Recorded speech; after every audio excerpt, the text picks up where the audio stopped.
No matter what type of training you start with or what type of garage gym you start building, you're at some point going to end up having a rack and a barbell in your gym. At least that's what happens to most people. And buying the right rack the first time can really save you a lot of time, money, and frustration. So that's why today I'm starting a series on how to buy the right rack for your garage gym. Welcome back to the GymCrafter podcast, everybody. My name's Tim. I'm the head gym nerd here at GymCrafter.com, the website that I built to help ordinary folks like you and me build home and garage gyms that we absolutely love. And today we're going to be talking about the centerpiece of those gyms, your rack. Before we start, I want to say the normal stuff, which is make sure and hit that like button, subscribe to the podcast, and make sure and share this episode with any friends you have that are looking for a rack. And speaking of liking the quote-unquote podcast, we are now live on Spotify and Apple Podcasts. Thanks to all of you who reached out and asked me to do that. I agree to have something called a podcast that is not on any of the podcast apps. Didn't make a ton of sense. So I appreciate everybody reaching out and doing that. So you can now listen to this in audio. I have uploaded all of the previous episodes, so you can start with the first 7 episodes of the GymCrafter podcast. Again, over on Spotify and on Apple. And a lot of podcasts will say, hey, drop me a 5-star review. I'm going to do something a little bit different. If you think the podcast is worth a 5-star review, please go ahead and drop that review in there.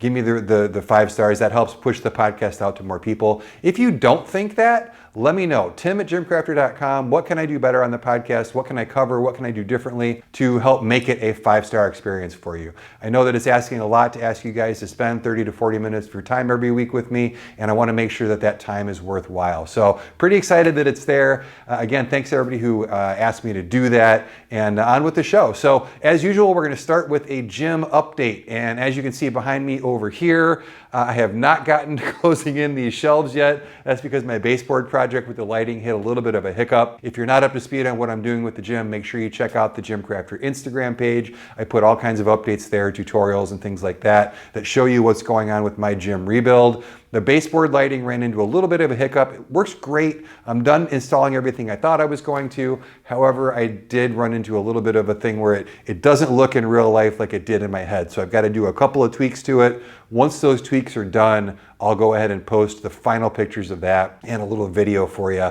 And then the next thing is I'm going to be covering the back of these shelves so that I'm not looking at storage while I'm training. So that'll be nice. The next thing that I'm looking at doing is I've got to run some power in here. Right now I've only got one outlet in the ceiling, which is by the garage door opener. I've installed another outlet into the single bulb light fixture up there that gives me 3 outlets, but they're all on the ceiling. And I've got one on the front wall over here. But I would really like to have a power strip up towards the garage door. I really need a power strip inside these shelves because that's where the stereo is going to live in its final place. And then I'd also like some back here. It's weird, you'd think with the gym, I don't really have much that plugs in, but between my air purifier and fans and the lights and all kinds of other stuff, I am constantly tripping over extension cords right now, and I need to stop that. I need to stop not liking my gym and start liking where I'm going to be. Speaking of liking your gym, make sure you check out the last episode where I talked about all the things that you need to make sure you like spending time in your gym. I cover a lot of that stuff. I don't cover power, but again, hit the Instagram page up. I'll go ahead and cover that there. Something else that I want to start giving you an update on is how I'm training in the gym, because it's one thing to build a great gym that you'll love being in. It's another thing to know what to do inside the gym. And I recently started one of my favorite programs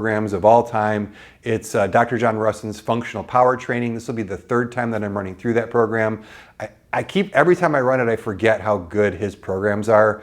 If you don't know John Russin, I've talked about him before on the YouTube channel quite a bit, but one of the best coaches in the world. I had the privilege of training with him one-on-one. I can't afford to do that right now, so the next best thing is to get one of his programs. He's got a few. I like functional power training. If you're stuck in a rut with your training, if you're bored with your training, if you're tired of the typical, we'll do 3 sets of 6, and then we'll move to 3 sets of 12, and then we'll move to 3 sets of 15, and like that normal type of just kind of basic training, and you want to mix it up. Functional power training is great. He gives you a different workout every single day.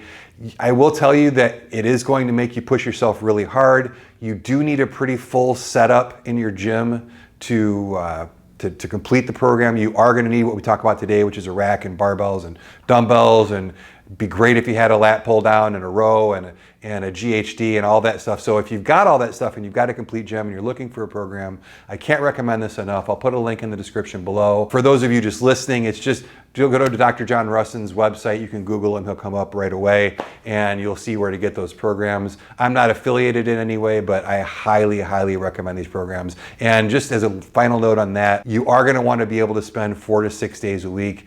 I really think that 6 days a week is what gets you the most out of this program. Great program, I'm really enjoying it. I'm on the second week of it, and I'm gonna be posting some updates regularly on Instagram with the equipment that I'm using to complete that program and how I'm using it, so that you can kind of get an idea of some different things you can do in your gym with the gear that you've already got. So that's an update of the programming in the gym itself. The last thing I want to give you an update on is I did post finally my overview of the Major Fitness B52, which is behind the camera. I will be posting an overview of the RitFit M1, which is behind me. I know a lot of you guys have had questions. Thank you so much for reaching out.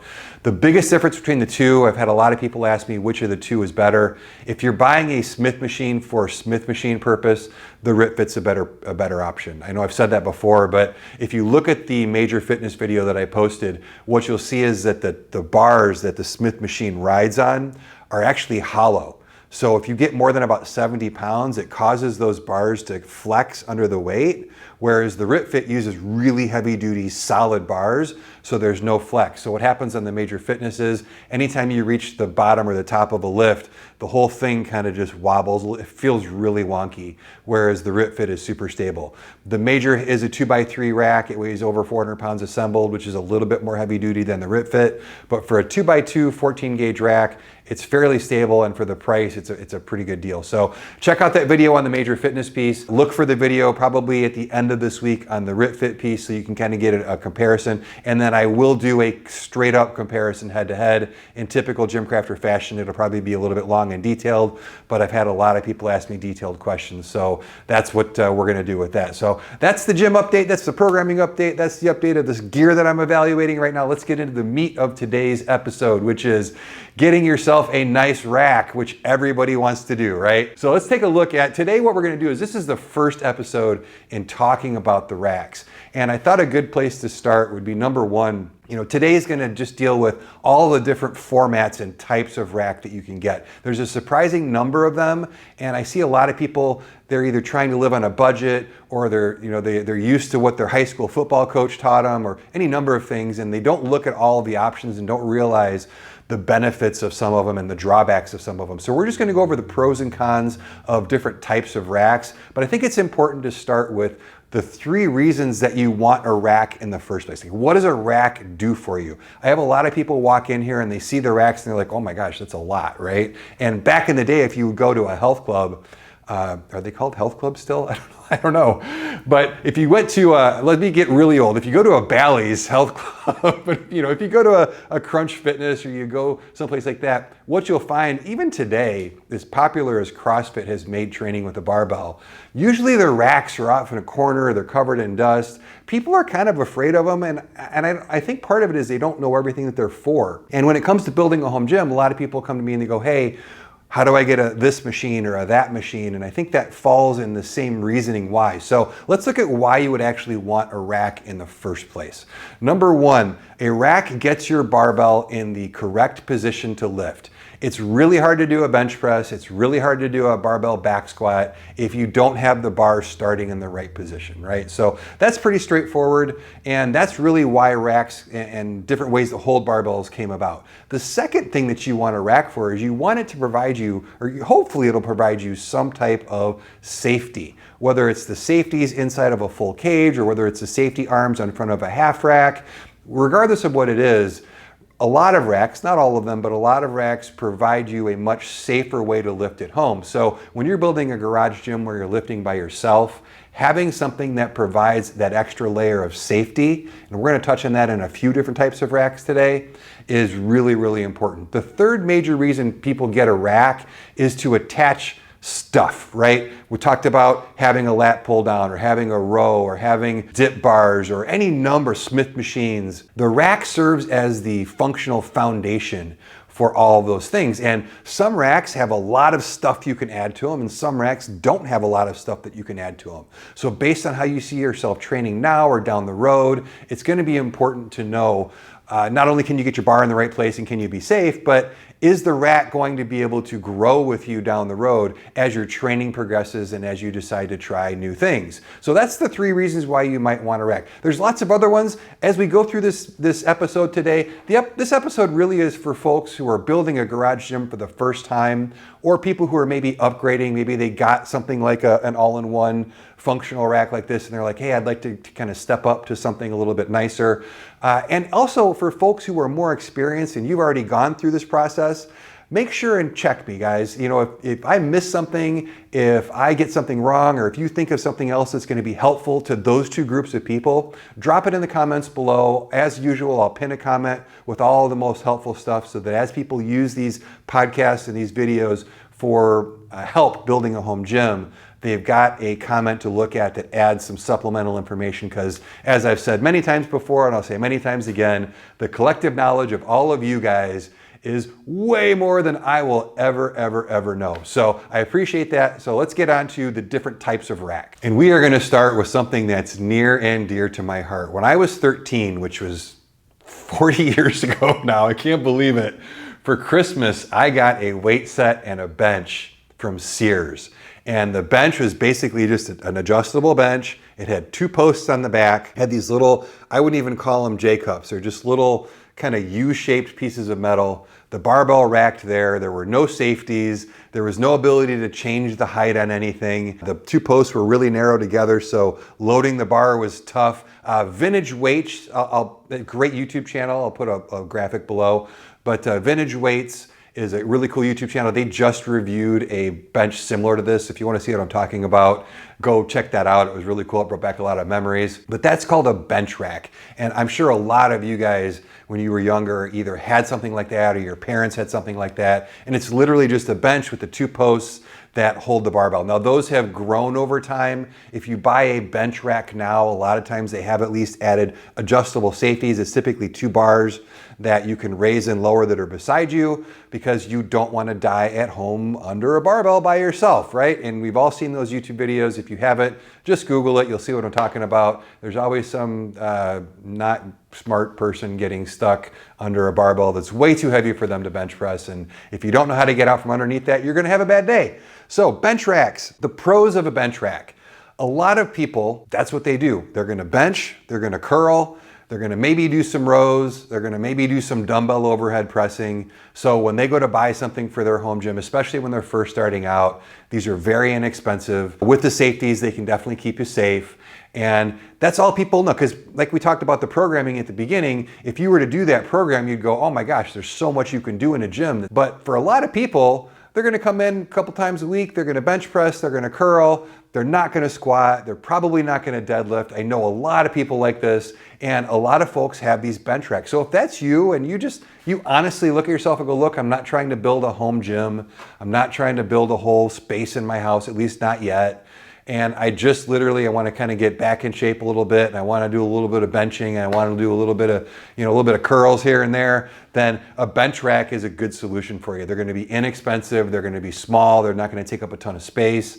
You can get them where the bench comes out. Not a bad solution if you're just trying to get minimally into training again. Now, I would tell you that they're not the best for safety, they're not the best for versatility, and they're definitely not the best for being able to grow with you down the road. They're pretty much a one-trick pony, which leads me into my next type of rack, which is what's called a squat stand.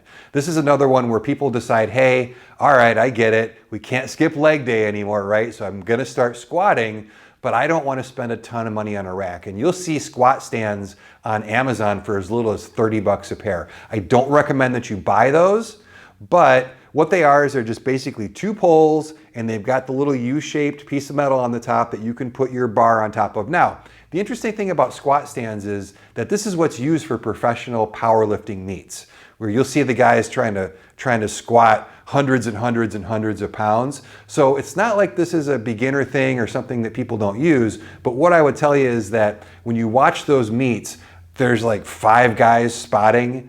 When you talk about safety, squat stands are probably one of the least safe things that you can put in your gym. Now, for you experienced lifters out there that have used these before, you're gonna use them not to try and PR or max out. You're just using them to just get some reps in. They work great for that. Some more pros is they're very small, and I know a lot of guys in apartments have these. They pull them out, they've got them stashed in a corner someplace. They pull them out, but keep in mind that they almost never have safeties on them. And if you miss racking, which is really easy to do, you're in for a bad time. Missing racking on a squat stand can really get you hurt, can really mess up whatever's around the area. Typically people with these don't have a dedicated gym, so they're between your couch and your TV. You don't want to drop your weights on your dog. You don't want to hurt anybody. So I don't know that I would recommend just a standalone squat stand, although Amazon sells literally thousands of them. So, and I know, like I said, I know a bunch of guys who have them, but I don't know that those are the best thing. Now, let's combine those two first things together and you get what's called a combo rack. And this is one of the most popular items for home and garage gym owners is a combo rack. And what it is it's the bench that's removable. You've got your two safeties for benching. A lot of people will use those safeties to just as a last resort if they're squatting. They're not really ideal for squat safeties, but they will work in a pinch. And then the back posts are actually adjustable up and down so that you can put them down when you're benching. You pull the bench out, you raise them up, and then you can use it as a squat stand as well. Benefits of those: they're pretty small footprint. They're pretty inexpensive depending on who you go with. Now you can get very heavy duty ones that are made for professional powerlifters that are very expensive, but in the end, most home gym folks, when they get those, they're getting it to hit a price point, they're getting it to hit a space constraint, and they're getting it again because they're not really looking down the road to attach things to it down the road, and their training goals are pretty simple. I'm just gonna squat a little bit. I'm just gonna do the big three, right? I'm gonna squat, I'm gonna bench press, I'm gonna deadlift, I'm gonna throw in an overhead press here and there, which you can get these to go high enough up usually to be able to get the bar in a good position to do a military press. So you can do your big three lifts, and quite honestly, if you were to go into your gym 2 to 3 times a week, do those big three lifts regularly, work on progressive overload, you're gonna be able to get a lot accomplished, you're gonna be able to get really strong, and you're not gonna need a ton of equipment. And if that's gonna be satisfactory to you, a combo rack works great. What usually happens with a combo rack when people buy it, at least what I've found, is a lot of people will start with a combo rack and then that ends up moving to the side and becomes a dedicated place to bench. That bench usually never comes out of there again, and it's just their bench press station, which is awesome. A lot of guys, when they go in for leg day, they start with bench press, finish with bench press, so I get that. And they'll use their rack for other stuff. But I would tell you that because it's not gonna grow with you down the road, that you're gonna end up probably making that a secondary piece, so just keep that in mind. Or like I said, if you just know, I just wanna do those big three lifts and that's all I ever wanna do, and oh, by the way, you're never gonna try and max out, then those work okay. The only other caveat I have for that, again, is trying to re-rack a heavy squat on just those little, they're not even J-cups, they're just little U-shaped pieces of metal. I'm sure there's a technical term. Somebody tell me in the comments what I'm supposed to be calling those things if it's not J-hooks, but it's really hard, especially at the end of a tough set. It's really easy to miss those guys. So I don't know that I recommend that for anything other than light to mid-weight squatting, where again, you're just trying to get some reps in, you have really good solid control of the bar, and you're not pushing yourself real hard. If you plan on pushing yourself really hard, you're probably gonna want to look at one of the other types of racks that we're gonna talk about today. Which brings us to squat racks. Now, the terms that I'm going to use today can be used interchangeably and are called different things by different people. When I say squat rack, what I mean is it's basically 2 posts, typically 3x3, but they can be 2x2, they can be 2x3, but they're typically 2 posts. They're pretty tall. There's long feet underneath them to provide some stability. They are stout enough to hold safety arms that are going to be adjustable up and down, and then they hold standard J-hooks. The benefits of a squat rack like that are, A, they still don't take out a ton of room. Now, the feet coming out the front and the back so that they don't tip over definitely take up more room than the squat stands I was referring to. But the nice thing about this is you can bench on it, they're tall, you can get in position for military press, you can squat on them, they work really well. The thing that I really like about them is that when you're re-racking, because you've got the full post behind you, you're not trying to get it up and then set it down in a particular little U-shaped piece of metal. You're hitting a standard J-hook like this. So if you can imagine the post is here, so you can literally just lean forward and get it into this hook. So it's a lot safer than just the squat stand. So if you're looking for something minimal and you've got room for those longer feet, I would probably recommend going with it's just a standard, I'm calling it a squat rack. I'm sure other people call it different things, but it's just a single post type of a rack, safety arms, J-hooks, put your bench in between, nice stability on the ground, and that's going to be at least a little safer because you've got the safeties, because you've got a bigger target to re-rack your bar. So that's kind of where I would start with racks. The nice thing about those two is that if you go with something by a major company like Rep or Rogue or Bells of Steel, you can reuse those posts and build off of them. So when we talk about expanding down the road, you're not going to be able to attach many more attachments to them. You could probably put some dip bars on them, but that's about all I can think of. But you are going to be able to, in a lot of cases, use those to build off of, to build a bigger or a deeper rack. And where you would go after that is a lot of people will go to what's called a half rack. And a half rack is basically 4 posts, but it's real shallow. So you're not lifting inside the rack. There's not enough room between the posts to do anything work inside there. But what it does is the rear post, typically what people use is they'll put weight horns on the side and they'll use them to weight it down. And this is where you start to get in some significant safety upgrades. When you're looking at racks, and we're going to talk about this next week when we talk about the different qualities of racks you want to look at, stability is really, really important. And when you're racking your weight, the last thing you want is you don't want these posts kind of rocking back and forth, because if you miss, again, if you hit the front of a J-hook or something like that, you don't want the post to move out of the way of you racking the weight.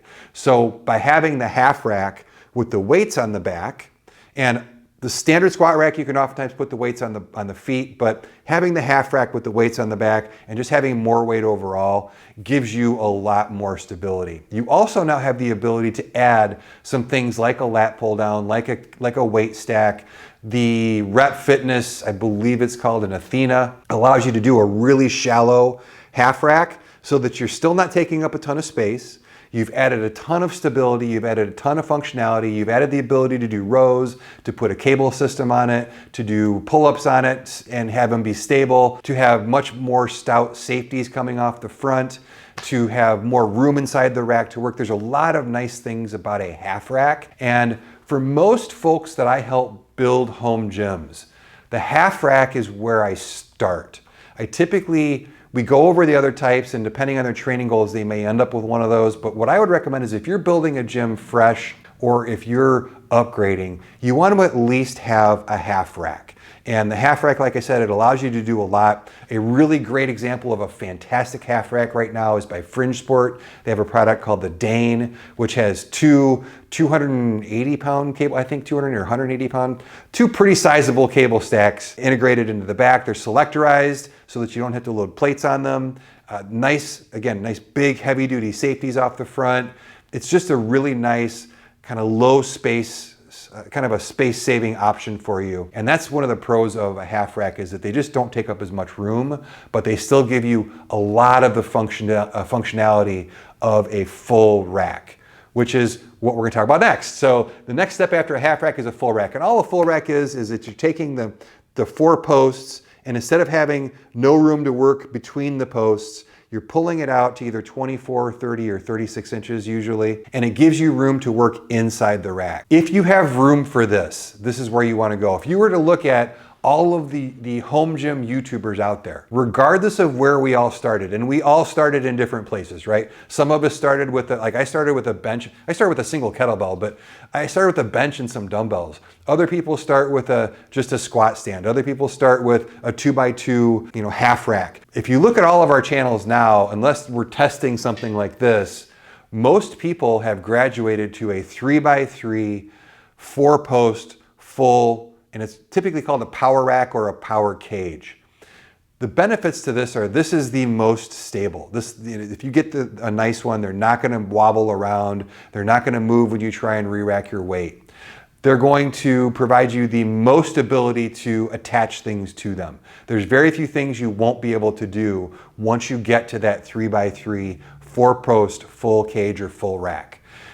That's why most of us have those. Another thing that I really like is I get injured a lot. I'm sure you've heard me talk about it before. If you've ever been injured mid-lift, you know it's not fun. And a lot of people talk about the skill of being able to get out from under a bar, especially when squatting if you can't lift the weight. And that's definitely a skill that you want to have. And you don't need a full rack to do that. Where a full rack comes in is if you get injured mid-lift. I've had my back go out, I've had a knee go out, I've heard of people having Achilles go out. If something like that happens mid-lift, you're not getting out from underneath it. You're hitting the ground straight below you and the bar is coming down in whatever direction it was moving to start off with, right? And the nice thing about a full rack and working within that full rack is the bar can't go forward or backward. It's going to hit those posts. If you set your safeties, which you should always do, whether they're straps or pins, that bar is just going to land right on those safeties. You're going to be safely underneath it. You'll be injured, but you won't be as injured as you would if a bar had come down on top of you. And that's why I really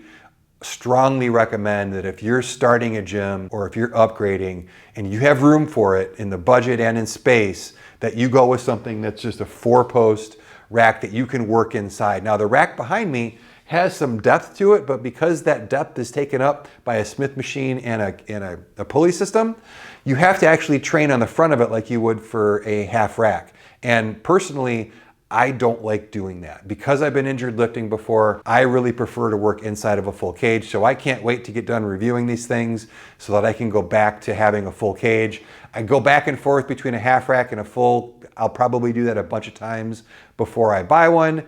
But if you've got the room, go with a full rack. Now you can go with a 4-post or a 6-post. The difference between those is basically the 6-post allows you to put your selectorized weights back in the back or weight storage back in the back so that nothing impedes the room inside the rack to work. Whether you go with 24, 30, or 36 inches deep is up to you. I think 30 is more than enough. I think 24 is a little cramped. 36 to me feels just too big. I don't know why you would need that much room, but for me 30 is perfect, to each his own. But that's the main types of rack. Now there's some specialty types as well. And these two specialty types fit specific needs. One of the specialty types is what you see behind me.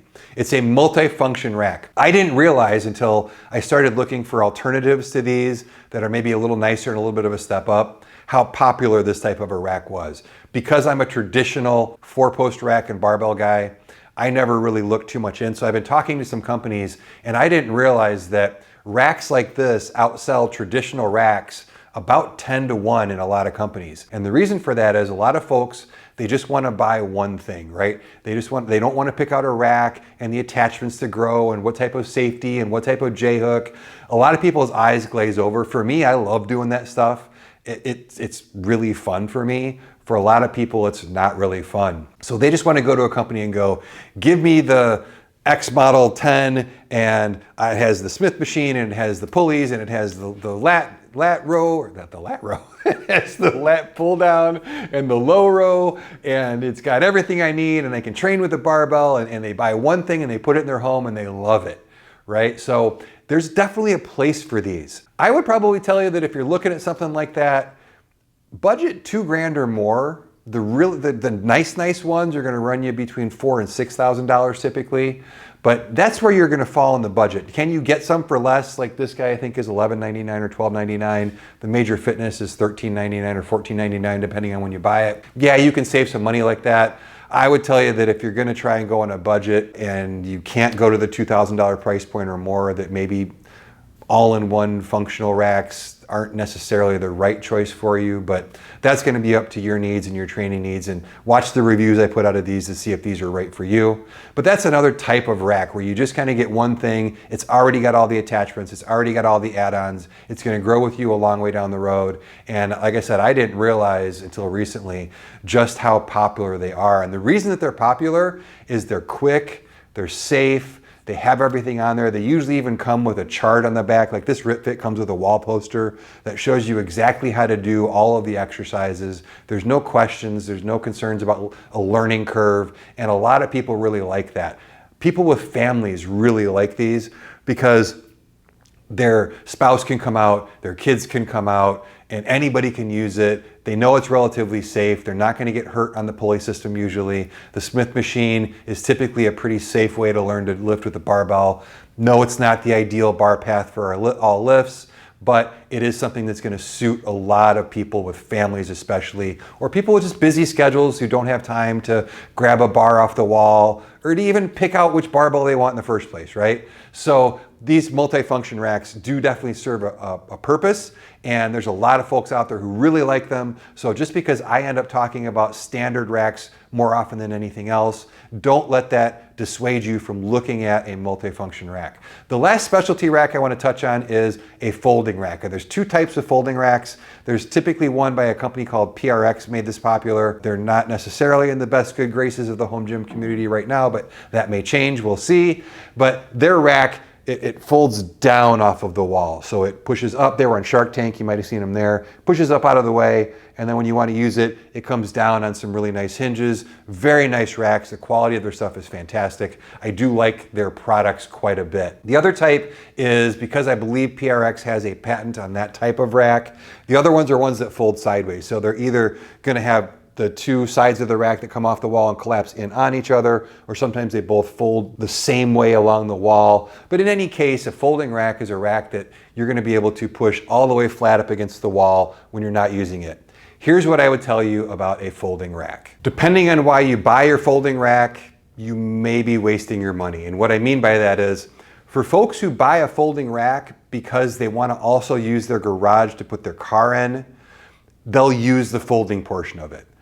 For almost everybody else, regardless of where it is, most of the people that I know that have folding racks, outside of the first month of owning it, don't ever fold it back. So just be honest with yourself and ask yourself, hey, if I get a folding rack, am I actually going to fold it? Because they do come at a little bit of a cost premium over and above just a freestanding rack. So if you've got room for a freestanding rack, definitely go that route. The other thing that I really like better about freestanding racks, if you've got room for one, is the less barriers you put in front of yourself to working out, the more you're apt to actually use something. So that's another thing that I've heard from people is, it's great that it folds up to get out of the way of the car, but the thought of moving the car, folding the rack down off the wall, as easy as it happens to be, especially with the PRX, they just pull right down. That does stop some people from training. So you got to know yourself pretty well, but that's another specialty type of rack. But I think that pretty much covers the basic types of racks. So for those of you out there watching this who have one of these types of racks, what do you like about yours? What do you wish was different about yours? Do you have a suggestion to people building a home gym of which direction to go? Are there needs that I missed? Are you out there going, hey, I needed this, and that's why I bought this and it worked really well? All that information really, really helps people. So let me know what racks you guys like. Also, for anybody looking ahead to help out on the next episode, I'm going to talk about steel gauge and hole sizing and hole spacing and all that kind of fun stuff that makes a rack good or bad, what you should look for when you actually, once you decide on the style and the format of rack you're buying, what should you look for? So if you've got suggestions of things I should include in that episode, definitely let me know in the comments below. But that's it for today's episode. Again, I really appreciate you guys tuning in. Whether you're on YouTube, whether you're on Spotify, whether you're on Apple Podcasts, I really appreciate you spending this much time with me. And if you're still here and you haven't hit the like button, why not? You clearly liked it. Or if you listened this long and you didn't like it, why? Let me know what I can do better to make you actually like it and hit that like button at the end of a 40 some odd minute episode. But until next week's episode, I'm Tim with GymCrafter.